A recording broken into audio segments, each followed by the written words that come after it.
A small Welsh village is rocked by the murder of a young girl on the edge of adolescence in the summer of 1946. Her death remains as one of the United Kingdom's most horrific and baffling unsolved crimes. Tonight on Dark Curiosities, the unsolved murder of Muriel Drinkwater.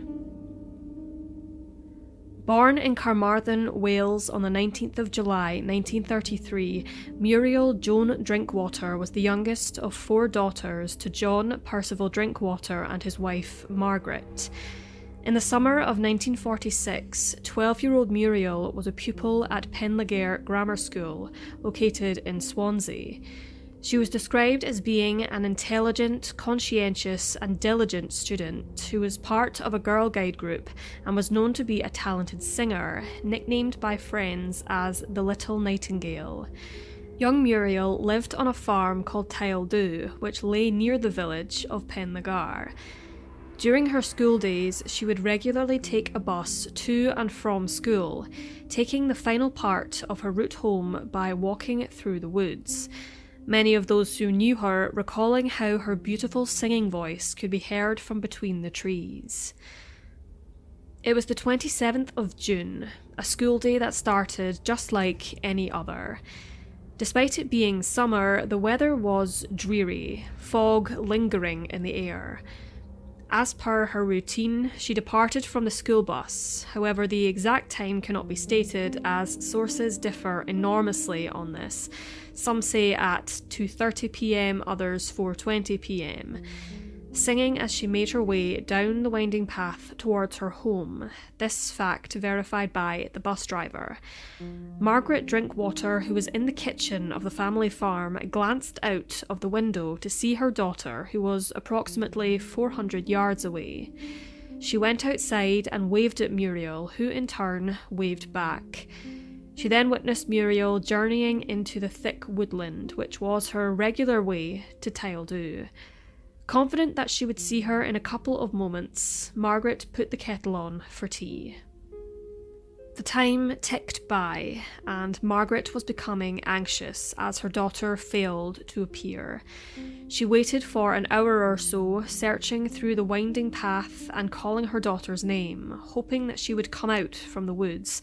However, Muriel Drinkwater would never make it home. Frantic, Mrs. Drinkwater darted into the village, seeking the attention of the police constable. A search party was quickly formed of many men, including the constable, Margaret and Percy Drinkwater joining them. Throughout the foggy, moonless night, they scoured the woods, with their only sources of light being from dim lanterns and glowworms which lit up the forest floor. Unfortunately, their search proved unsuccessful. Dawn arrived and the search party were exhausted, and in response to this, reinforcements were brought in. After combing the area for most of the day, a constable uncovered one of Muriel's red gloves, which she had retrieved from a bush. It was at roughly 4:30 p.m. that day when a grisly discovery was made. The body of Muriel Drinkwater was found in a Japanese larch plantation within close proximity of her home by P.C. David Lloyd George. The 12-year-old had been bludgeoned, raped, and shot twice in the chest. The abandoned murder weapon was found nearby beneath some undergrowth. It was a Colt .45 American Army automatic pistol, originally issued in World War I and was noted as being significantly having the original wooden stocks next to the grip modernised by Perspex. The young Welsh girl had 5 gashes to her head, which were thought to have been caused by the butt of the gun. Her eyes were wide open and her arm was outstretched. Her single gloved hand reached out in defence. Authorities believed that a second weapon was involved. Glamorgan police and men from the 169th Bomb Disposal Unit used metal detectors to seek this second weapon, however their searches were fruitless. Further investigations found sweet wrappers, a cigarette and traces of bread. From this evidence, some theorised that the killer had been waiting in a cluster of trees, ready to pounce on his prey. Did they know Muriel's route home? Was the murderer a stranger to her? Had the assailant been hiding in the woods, keeping a watchful eye out for potential victims? Police interviewed over 20,000 men from Swansea, Aberdare and Carmarthenshire and made visits to every dwelling within 150 square miles, yet they were no closer to finding Muriel's killer. The cloud of suspicion hung over 13-year-old Hubert Hoyles, who was the last person to see Muriel Drinkwater before she vanished. Hubert had purchased eggs and butter from Margaret Drinkwater, and as Hubert and Muriel passed each other on the path, they exchanged greetings as they both went on their way. Hoyles told authorities that in the weeks before the murder he had spoken with what he described as an aggressive man in the woods and was actually able to give police a description of the unknown man, which was subsequently circulated around the country.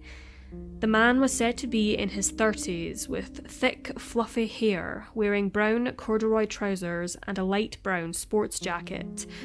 Hubert said that the man had a local accent, looked terribly stern, and met with him at the exact location where Muriel's body was discovered. In another dead end, this person was never identified. Hubert Hoyles was considered a suspect by many, and his life was plagued by these accusations, yet police could never find any evidence to confirm any link. The case of Muriel Drinkwater quickly became a cold case. Police reopened their investigation in 2003 and found DNA on the gun, but the weapon had been handled by so many people in the initial inquiry, the DNA turned out to be useless. No further evidence was found for many years until 2008, when a retired police detective explored the evidence and case files. Trawling through the boxes, he found Drinkwater's clothes from the crime scene, her blue coat, school uniform and underwear. In an unexpected turn of events, whilst examining the girl's Macintosh, he could see a yellow circle marked with a chinograph pencil. Within that circle, he found a semen stain. A familial DNA profile was successfully extracted and entered into a database. Despite there being no match with any other DNA profiles on the database, with this sample, Hubert Hoyles, who described the suspicion on him having blighted his life, was cleared of any involvement. The death of Muriel Drinkwater, also known as the Little Red Riding Hood murder, has been linked to many other murders in the UK, however never officially by authorities, as most are mere speculation. A cinema manager was killed by the same Colt gun in Bristol, which is situated close to the Welsh border. An 11-year-old girl named Sheila Martin was murdered 2 weeks after Muriel in Dartford, Kent, England. She had also been slain in woodland near her home and was sexually assaulted and strangled. What is notable about Sheila's case is that she lived very close to the motor racing circuit Brands Hatch, and on the day she passed, over 9,000 spectators had visited the venue to watch a race, so, in theory, her killer could have been from absolutely anywhere. Sheila's case also remains unsolved. Since 2010, police have exclusive access to the case files of Muriel Drinkwater and Sheila Martin in hopes that their killer or killers can be brought to justice if they are still alive. Convicted murderer Harold Jones has also been put forward by theorists as Muriel's potential killer, having taken the lives of 2 girls in Abertillery in 1921. He served a prison sentence and remained incarcerated until December 1941.